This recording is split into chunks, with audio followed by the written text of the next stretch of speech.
여러분 혹시 새벽에 눈을 뜨신 분들 또는 새벽 기도회를 나오신 분들은 아시겠습니다만 오늘 눈이 왔습니다. 그래서 말 그대로 화이트 크리스마스가 되는 그런 날입니다.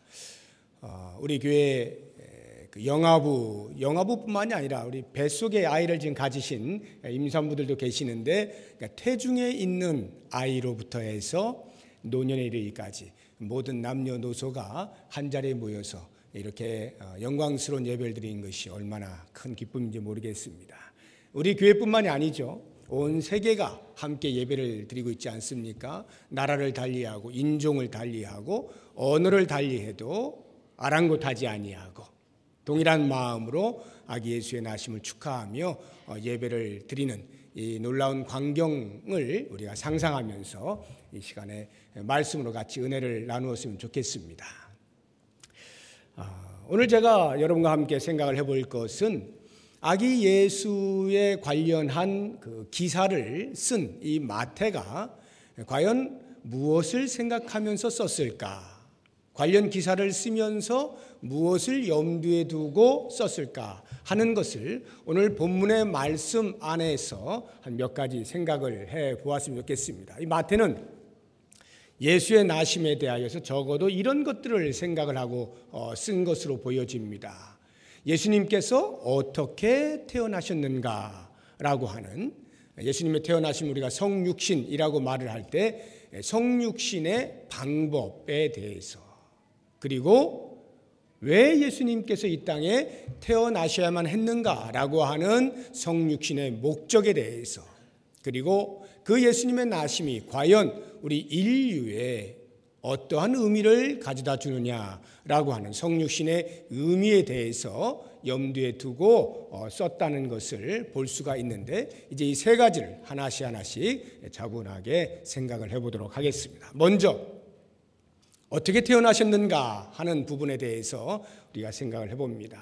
성육신의 방법인데요, 이 예수님의 태어나심은 신비라고 말을 할 수가 있습니다. 우리 사람이 보통 태어날 때는 항상 남자와 여자가 결혼을 하여서 그 결합에 의하여서 아이가 나오는 것이 정상적인 상식입니다. 그런데 예수님께서는 물론 육체의 부모로서 요셉과 마리아가 있었습니다만 그렇게 나지를 않으셨어요. 오늘 말씀을 보시게 되면 18절에 예수 그리스도의 나심은 이러하니라. 그의 어머니 마리아가 요셉과 약혼하고 동거하기 전에, 이렇게 나옵니다.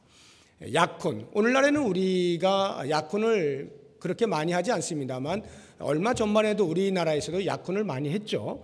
약혼한 이후에 그 다음에 얼마 안 있어서 이제 결혼을 하는 것인데, 이 유대 풍습이 그랬습니다. 약혼을 하고요, 한 1년 정도 있다가 결혼을 하는 것입니다. 그 전에는 동거를 하지 않아요. 이 요셉과 마리아도 그와 같은 상태에 있었던 사람들입니다. 약혼은 하였으나 아직 동거를 하지 아니한 그러한 상태에서 예수님이 나시게 되는데, 그것을 뭐라고 설명하느냐 하면 성령으로 잉태되었다, 이렇게 설명을 해주고 있는 것입니다. 성령으로 잉태되었다. 또 다른 말로 하면 동정녀에게서 탄생하셨다. 동정녀란 남자를 알지 못하는 처녀를 가리킵니다. 처녀의 몸에서 아이가 났다. 그런데 어떻게 잉태되었느냐? 성령으로 잉태된 것이다. 자, 이 말을 들을 때 우리 성도들께서는 워낙 매년 듣는 것이고 설교 때마다 나올 때마다 듣는 것이기 때문에 아무런 거리낌 없이 받아들이시지만, 이 이야기를 처음 듣는 분들, 혹시 이 자리에도 만약에 그런 생각을 가지신 분이 계시다면 잘 들어보시기 바랍니다. 야, 뭐 이런 허무맹랑한 소리가 다 있나? 이거는 종교인이나 종교적으로 그저 받아들일 수 있는 이야기지, 이게 어찌 상식에 맞고 어찌 과학적으로 증명이 되고 합리적인 이야기일 수가 있겠느냐 라는 말이 성령으로 잉태되어 동정녀에게서 탄생했다라고 하는 말 아니겠습니까? 그런데 우리 아기 예수님께서는 바로 그와 같은 방법을 통하여서 이 땅에 태어나셨다라고 하는 거예요.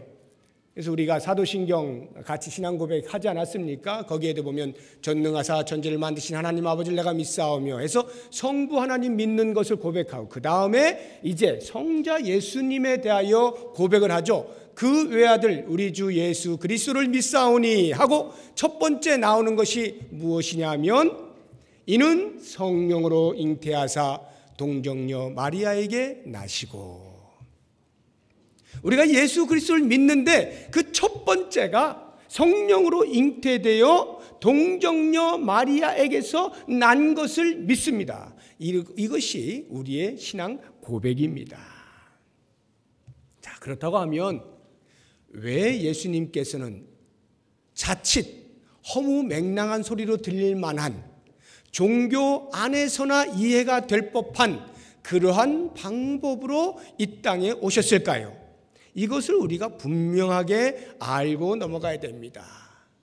이 성령으로 잉태되어 동정녀에게서 탄생했다라고 하는 이 말 속에는 예수 그리스도의 두 인격을 담고 있음을 이야기해 주고 있습니다. 그 하나가 신적 성질이고 두 번째가 인적 성질입니다. 이것을 신성, 인성 이렇게 이야기를 하는데 두 신성과 인성이 결합하여 이 땅에 오신 그 방법이 성령으로 잉태되어 동정녀에게서 탄생하시는 것입니다.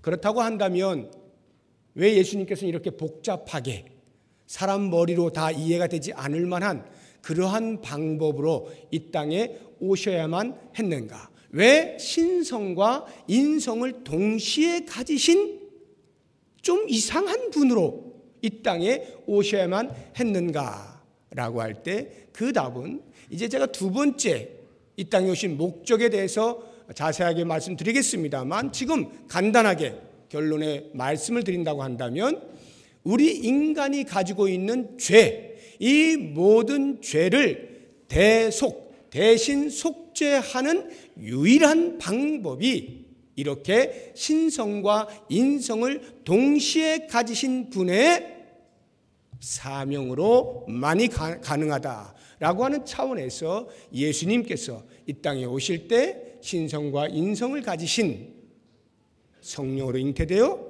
동정녀 마리아에게서 나시게 된 것입니다. 자, 그렇다고 한다면 왜 예수님이 완전한 신으로서 이 땅에 오셔야만 되느냐라고 할 때 우리의 죄를 속하는 데 있어서 죄 있는 자가 죄 있는 사람을 속할 수는 없는 거예요. 쉽게 이야기를 하면 제가 1,000만 원 빚을 지고 있어요. 그런데 다른 사람이 1,000만 원 빚을 졌다는 거예요. 그래서 내가 갚아줄게 할 수 있나요? 내 빚도 지금 못 갚고 있는데 누구 빚을 갚을 수 있겠어요? 내 빚도 갚을 능력이 안 되는데 누구의 빚을 갚겠냐고요. 마찬가지입니다.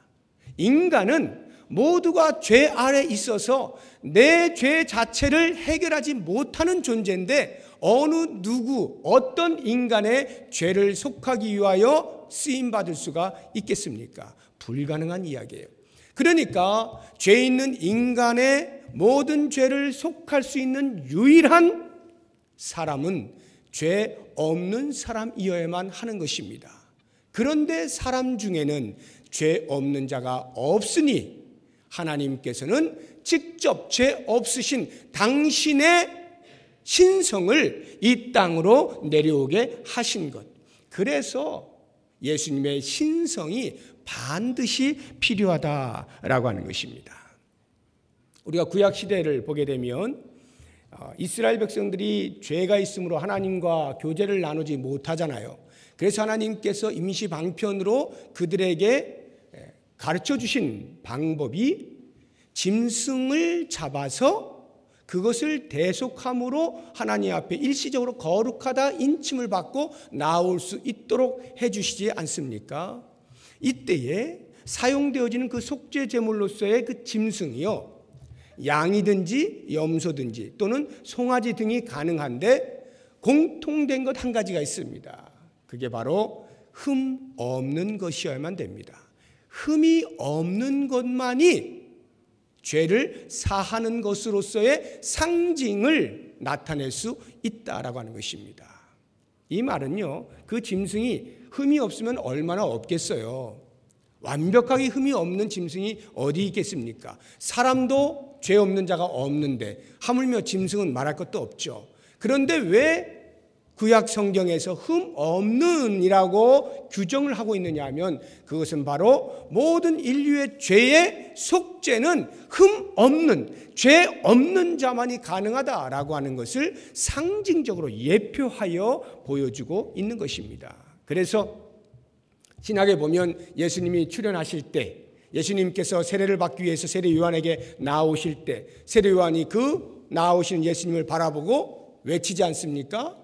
보라, 세상 죄를 지고 가는 하나님의 어린 양이로다.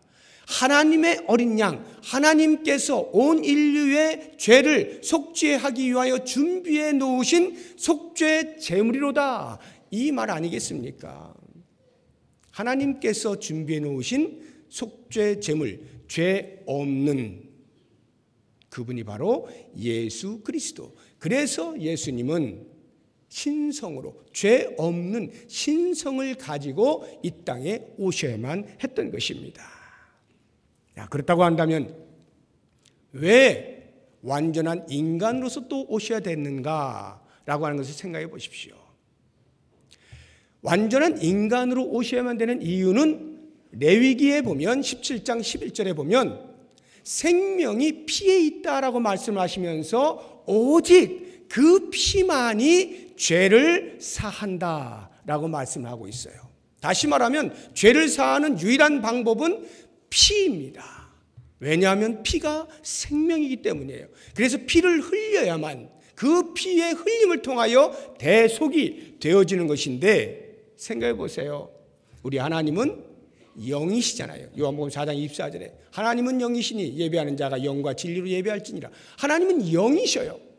육체의 살과 피를 가지고 계실 필요가 없는 분입니다. 영으로 계신 분이 인류의 죄를 속하기 위하여 하실 수 있는 방법이 무엇이겠어요? 그 피를 갖는 것입니다. 살을 갖는 거예요. 그것이 바로 이 땅에 육체의 몸을 입고 내려오시는 거예요. 이것이 인성이라고 하는 것입니다. 그래서 예수님은 바로 이렇게 완벽한 인간의 몸으로 오신 것이에요. 그럼 한번 생각을 해보십시오. 하나님께서 그냥 모세 같은 이런 훌륭한 사람을 들어서 온 인류를 대속하는 사람으로 세워주시면 될 터인데 왜 그렇게 하지 아니하시고 번거롭게 하나님께서 하늘에서 이 땅에 내려오셨는가? 뭐라 그랬어요? 죄가 없어야만 대속이 가능하다. 그래서 예수님이 내려오셨다. 그렇다고 한다면 그냥 하나님께서 하늘에서 야 얘들아 죄 없어, 이제 너희들은 모든 죄로부터 해방된 거야, 이렇게 선포해 주시면 끝날 것을 뭘 그렇게 복잡하게 인간의 몸을 입고 이 땅에 오셔서 십자가에 죽으시고 이렇게 복잡한 절차를 거치시는가? 어떻게 대답하셔야 돼요? 모든 죄의 속함은 오직 피에 있다. 피에 있다. 피를 흘려야만 대속이 가능한 거예요. 그래서 구약 시대에 제사를 드릴 때, 속죄 제물을 드릴 때 반드시 피를 내죠. 반드시 피를 내게 되어 있는 거예요. 그렇기 때문에 성령으로 잉태되어 동정녀에게서 나시는 이것은 신비이면서도 인류를 구원하시기 위한, 모든 인류의 죄를 대속하시기 위한 유일한 방법이다라고 하는 것을 꼭 기억을 하셔야 됩니다. 그런데 이제 이 말씀을 우리가 생각을 하면 어떤 도전이 필요한가 하면, 예수님이 이 땅에 내려오신 것이요, 우리는 축하를 하지 않습니까? 그래서 성탄해서 캐롤송 부르고 축하를 하고, 지금 우리가 모여서 예배 드리는 것도 축하 예배를 드립니다. 아기 예수의 나심을 축하하는 거예요. 그런데 엄밀하게 한번 생각해 보세요. 정말로 이것이 축하할 일인가? 하나님 편에서 볼 때 이것이 인간들에게 축하를 받을 일인가를 생각해 보세요. 사실은 그렇지가 않죠. 하나님께서 인간의 몸을 입고 이 땅에 내려오신 것은요, 그것보다 더 자기 모멸감이 없어요. 그것보다 더 큰 수치가 없는 거예요. 신이신 하나님께서 가장 천한 죄인으로 가장 낮은 자리로 내려오시는 신이 인간이 되는 것은 그것보다 더 큰 자기 비하가 없는 것입니다. 그렇다고 한다면 그러한 자기 비하에도 불구하고 그것을 감수하고서라도 이 땅에 내려오신 이유가 무엇이겠습니까? 왜 이 땅에 내려오셨을까요? 그 목적, 예수님이 탄생하신 목적을 우리가 정확하게 알지 못한 채 그냥 축하만 하고 있다면 그것만큼 무의미한 성탄이 없어요. 그것만큼 슬프고 비통한 성탄이 어디에 있겠습니까? 그래서 마태가 예수 그리스도의 탄생의 비밀을 말한 이후에 이 예수님이 왜 이 땅에 오셨느냐라고 하는 목적을 기술해 놓고 있는 것입니다. 이제 우리가 그것을 같이 한번 생각해 볼 텐데, 예수님이 왜 이 땅에 오셨느냐라고 하는 것은 예수님이라고 하는 그 예수라고 하는 이름 안에 이미 그 모든 목적이 다 들어 있습니다. 주의 사자가 요셉에게 나타나시죠. 꿈속에 나타나십니다. 그리고는 그 꿈을 통해서 요셉에게 알려주시는 거예요. 왜냐하면 요셉이 자기의 약혼자인 마리아가 잉태되었다, 아이를 가졌다라고 하는 소문을 듣게 되어서 깜짝 놀란 겁니다. 전혀 있을 수 없는 일이 일어나게 되니까 요셉으로서는 수치스러운 거죠. 그래서 아무도 모르게 조용히 이 일을 마무리하려고 했습니다. 조용히 파혼을 할까, 이런 생각 중에 있는 그 요셉에게 주의 사자가 꿈에 나타나서 말씀하시는 것이 20절입니다. 20절 보세요. 이 일을 생각할 때에 주의 사자가 현몽하여 이르되, 다윗의 자손 요셉아, 내 아내 마리아 데려오기를 무서워하지 말라. 그에게 잉태된 자는 성령으로 된 것이라. 분명하게 다른 그 누구가 아닌 성령으로 말미암아 잉태한 것이니 아무 염려하지 말고 그 안에 담긴 하나님의 뜻을 분별하여 그 뜻을 이루어내라 하고는 그 이름까지 알려주는데, 21절 아들을 낳으리니 이름을 예수라고 정하여라. 왜냐하면 이는 그가 자기 백성을 그들의 죄에서 구원할 자이심이라 하니라.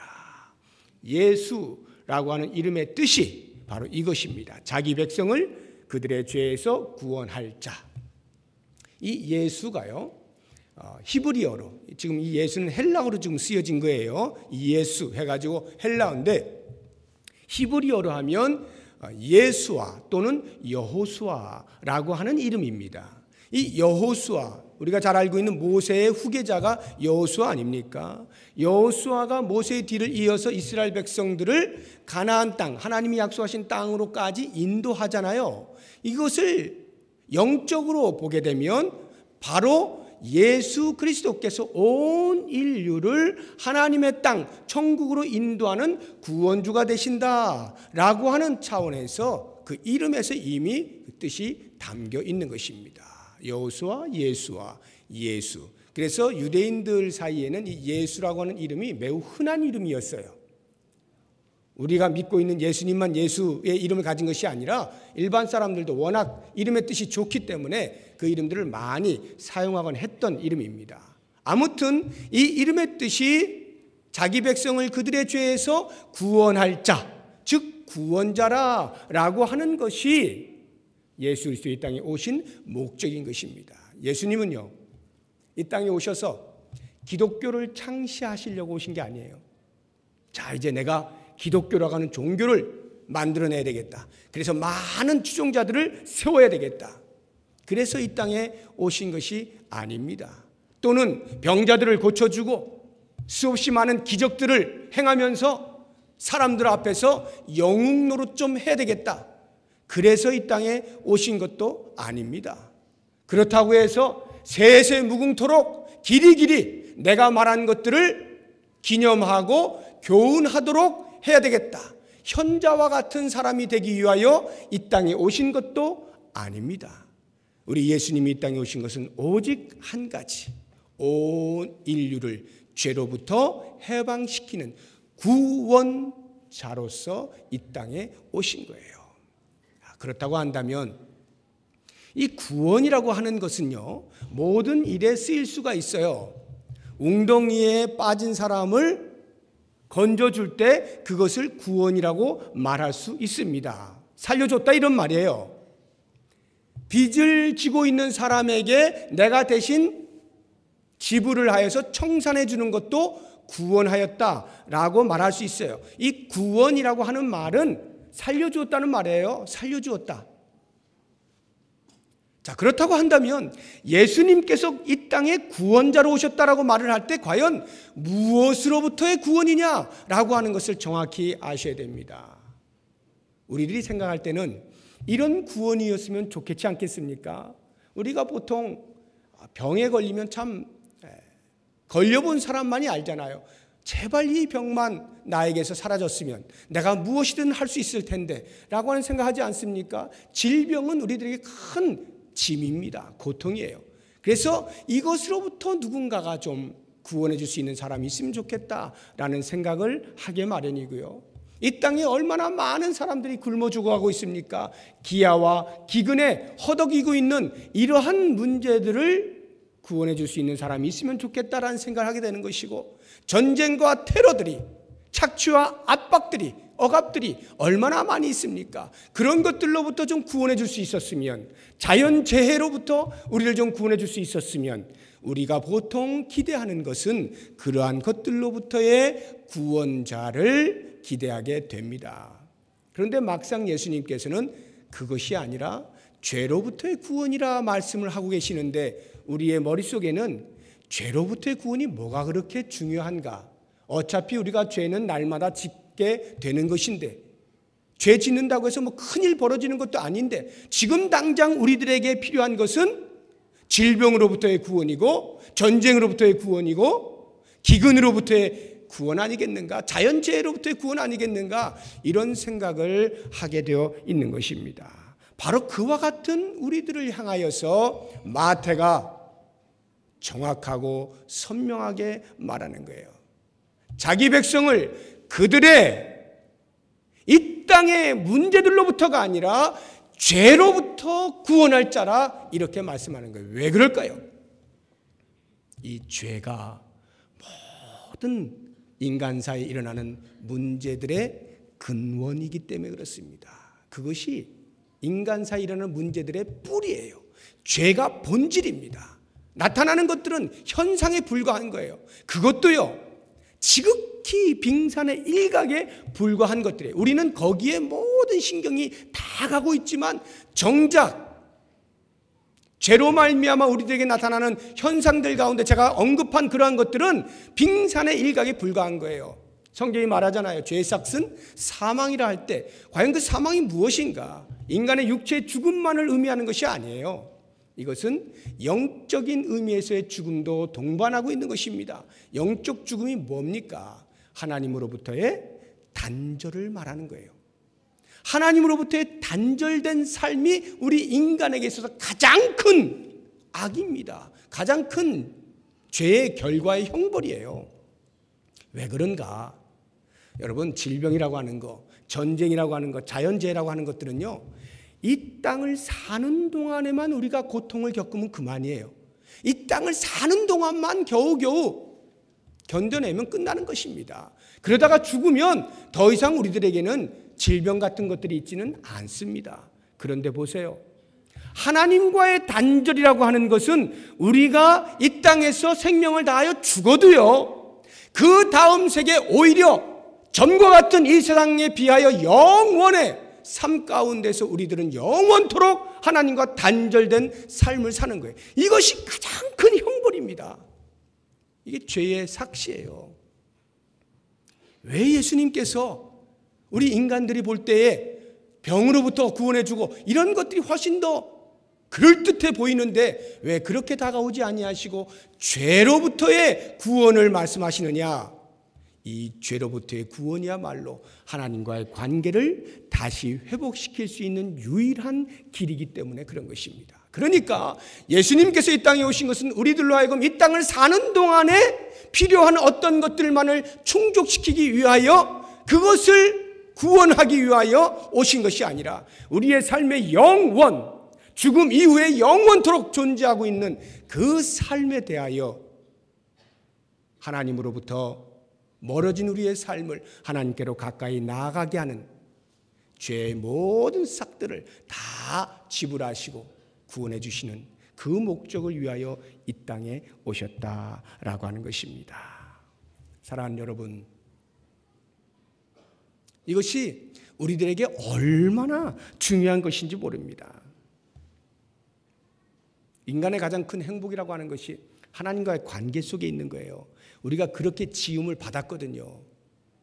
처음에 하나님으로부터 창조될 때부터 우리는 하나님과 관계할 때 가장 행복하게 살 수 있도록 지음을 받은 거예요. 그런데 그게 죄 때문에 파괴가 된 거예요. 그래서 인간에게는 진정한 행복이라고 하는 것을 찾아볼 수가 없게 된 거예요. 일시적으로 우리가 웃는 일들은 있다 할지라도 그것이 진정한 행복이 아니에요. 영원히 하나님과 단절된 죽음의 상태를 살아가고 있는 것이에요. 그 가운데서 우리가 병도 걸리는 것이고, 그 가운데 우리가 자연재해도 맞이하는 것이고, 그래서 울고 하는 것입니다. 그런데 그것이 빙산의 일각이라면 하나님과 영원히 결별된 상태로 사는 그 삶을 한번 상상해 보세요. 어떻게 영원을 그렇게 살아요?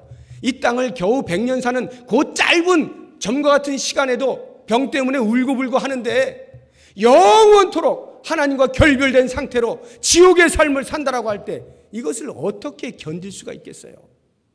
바로 이 문제를 해결하기 위하여 예수님께서 죄로부터의 구원을 위해 이 땅에 내려오셨다라고 하는 것입니다. 성경이 마태를 통해서 예수님의 사명, 이 땅에 오신 목적이 그것이라고 말씀하셨을 때 과연 예수님께서는 당신 스스로는 그 사명을 알고 계셨을까요? 당신이 왜 이 땅에 오셨는지를 알고 계셨을까요? 당연히 알고 계시죠. 신이신 예수님이잖아요. 그러니까 당연히 알고 계실 수밖에 없어요. 마태복음 26장에 보면 제자들에게 성만찬을 베푸시면서 포도주 잔을 대시고 이것을 마셔라. 이것은 내가 너희의 죄를 사하려고 흘리는 나의 피를 기념하는 것이다. 이렇게 말씀하고 있거든요. 분명하게 알고 계시는 거예요. 너희의 죄를 사하려고 흘리는 나의 피다. 이것을 마셔라. 예수님께서 십자가에 돌아가시기 바로 전날 밤에 제자들과 함께 행하셨던 그 성만찬에서 그와 같은 말씀을 하신 거예요. 그러므로 우리들은 이 성탄을 맞이해서 예수 그리스도가 왜 이 땅에 오셨는지를 너무 크게 생각하지 마시고, 온 인류의 죄를 위해서 이렇게 생각하지 마시고 좀 좁혀보세요. 미시적으로 나의 죄를 위하여 예수님이 오셨다라고 하는 것을 생각해 보십시오. 만약 그것이 나의 마음 가운데 다가오지 않는다면 비록 이 자리에 앉아 있다 할지라도 그 사람은 성탄을 제대로 보내지 못합니다. 그런 사람들에게 성탄이란 그저 즐거운 시간일 뿐입니다. 캐롤송을 부르는 것이고 쇼핑해서 선물 사다가 선물들 교환하는 그 정도의 시간과 사건에 불과합니다. 정말로 성탄이 나에게 큰 의미로 다가오기 위해서는 내가 얼마나 큰 죄인이냐라고 하는 이 사실을 알 때, 깨닫게 될 때 비로소 성탄의 의미를 알게 되어지고 예배를 드릴 때 우리 가운데 말할 수 없는 큰 감격과 감사와 기쁨이 있게 되어지는 것입니다. 바로 이와 같은 예수님의 오심의 목적을 정확히 알게 되면 이제 그리스도의 탄생이 담고 있는 의미까지도 우리는 알 수가 있게 됩니다. 마태의 입을 통해서 그 의미를 우리가 들어보길 원하는데 23절 보시기 바랍니다. 23절을 보시게 되면 예수의 또 다른 하나의 이름이 있는데 그것이 임마누엘입니다. 이 임마누엘이라고 하는 것을 마태가 소개할 때 자기 말로 소개하는 것이 아니라 이미 700여 년 전에 이사야 선지자의 입을 통하여 예언된 말씀을 인용함으로써 우리들에게 들려주고, 그 임마누엘이, 그 이름이 성탄의 의미를 담고 있다는 것을 우리들에게 말해주고 있어요. 23절, 보라 처녀가 잉태하여 아들을 낳을 것이요 그의 이름은 임마누엘이라 하리라. 이사야서 7장 14절에 나오는 말씀이에요. 이사야 선지자가 이미 오래전에 예수 그리스도의 나심을 예언하였는데 그 예수의 이름을 임마누엘이라 이렇게 한 것입니다. 그런데 흥미로운 것은요, 그 다음을 보게 되면 마태가 자기가 그 임마누엘이 무슨 뜻인지를 번역을 해놓았어요. 23절 뒷부분을 보세요. 이를 번역한 즉 하나님이 우리와 함께 계시다 함이라. 마태의 번역입니다. 하나님이 우리와 함께 계신다 라고 하는 그 이름의 뜻을 밝혀놓고 있는 것입니다. 자, 이것이 왜 중요한가? 이것이 어떤 의미를 담고 있는가? 임마누엘, 하나님이 우리와 함께 계신다.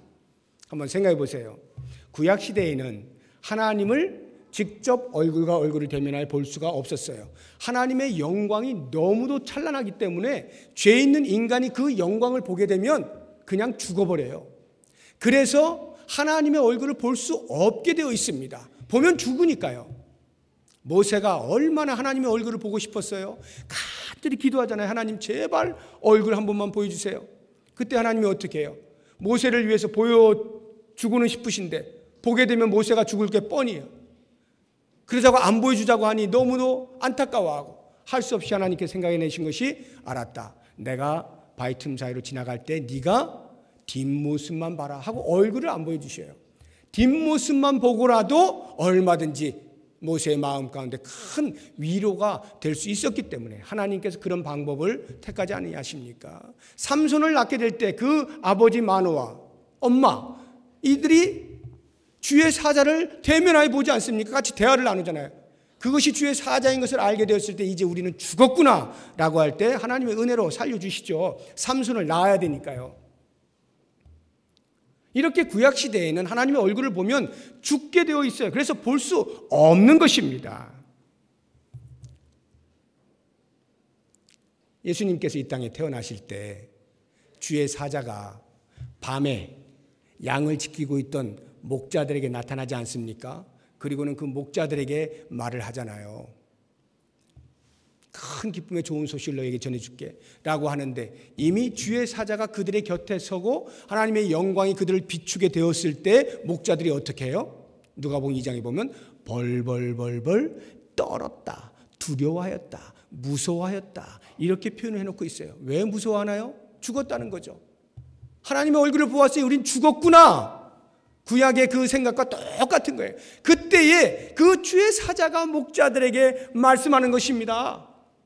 만 백성에게 미칠 큰 구원의 기쁜 소식을 너에게 전해줄게 라고 말씀하시면서 뭐라고 하는가 하면, 오늘 다윗의 동네에 너희를 위하여 구주가 나셨으니 곧 그리스도 주시니라.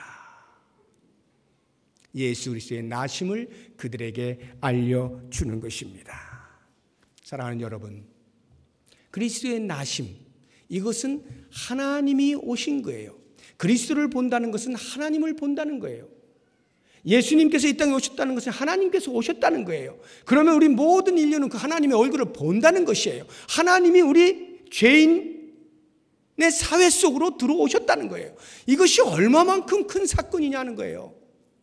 이 땅에 있는 모든 종교를 여러분 다 뒤져보십시오. 모든 그 경전들을 다 읽어보세요. 이 땅에 어떤 종교가, 신이 인간을 찾아오는 종교가 어디 있습니까? 없어요. 왜 없을까요? 신은 찾아올 수 없게 돼 있어요. 사람이 만들어 놓은 것이기 때문에 그렇습니다. 그 신에게는 인격이 없기 때문에 그래요. 인격이 없는 것이 누구를 찾아옵니까? 그냥 가만히 있는 거예요. 다만 인간이 노력할 뿐이에요. 그 신을 놓고 인간이 열심히 노력하는 것만이 진정한 신앙입니다. 그게 모든 종교가 갖는 공통된 사상이에요. 그런데 보세요. 성경은 그렇게 말하지 않아요. 신이신 하나님께서 죄인인 인간을 찾아오셨다라고 말하는 것이에요. 이게 바로 임마누엘입니다.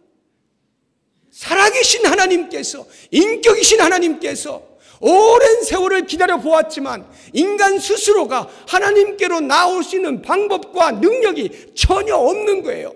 아무리 기다려도 안 되는 것입니다. 죄 있는 자가 죄 없는 거룩 앞으로 나올 수가 없는 거예요.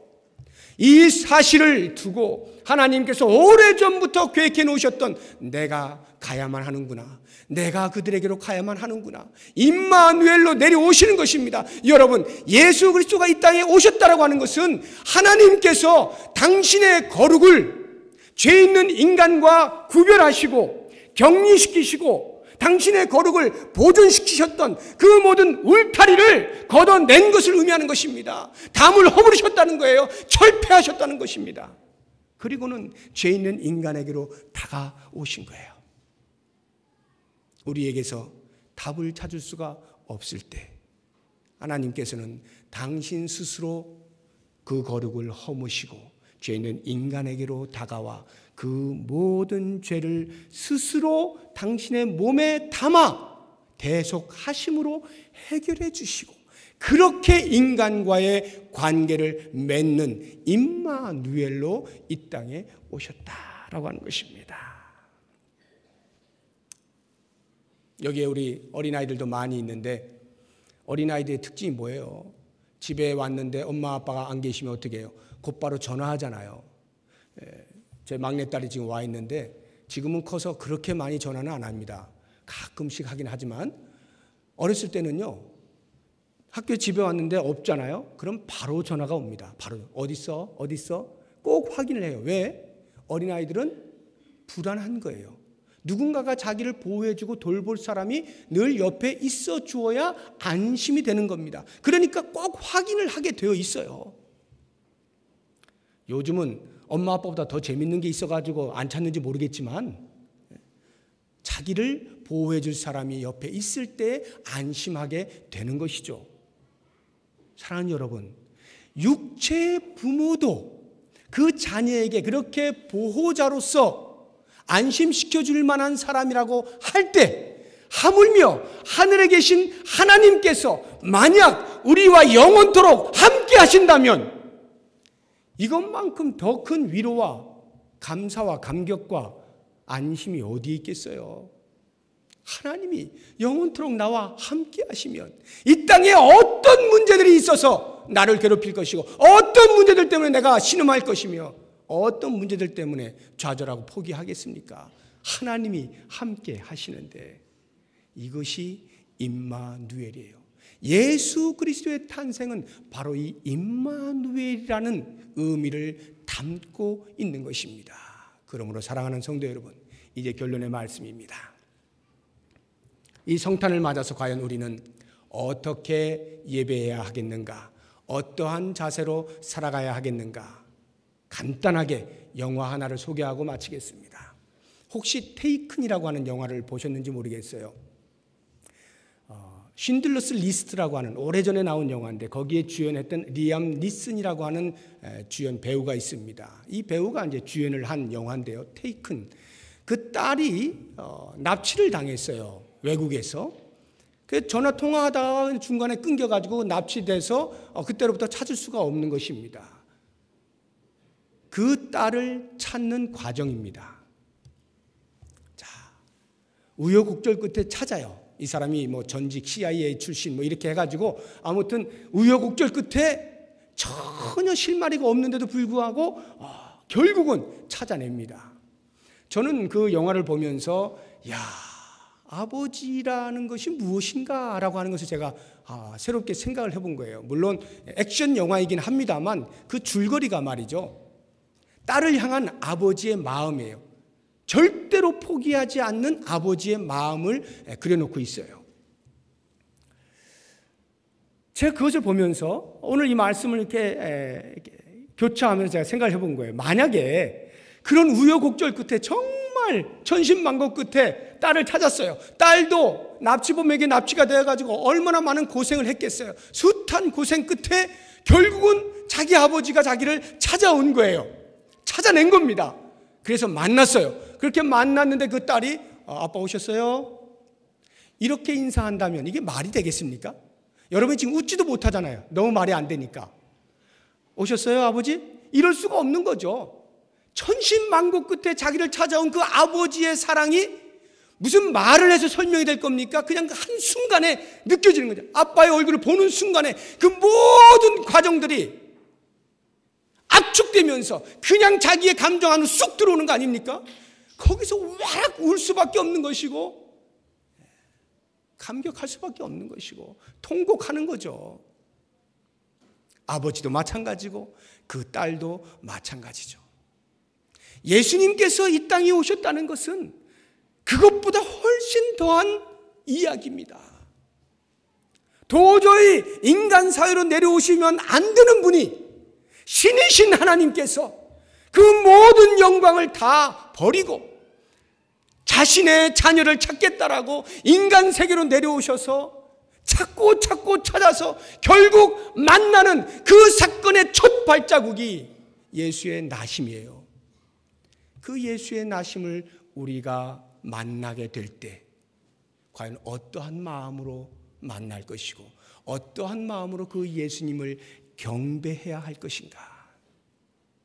마치 동방에 있던 박사들이 오랜 세월 동안 아기 예수의 나실 것을 기대하고 바라보고 사모하면서 기다리다가 그 별의 인도를 따라서 먼 길을 마다하지 아니하고 찾아와서 황금과 유향과 모략을 내어놓고 아기 예수께 경배하였던 것처럼 큰 기쁨으로 경배하였던 것처럼 우리의 마음 가운데에도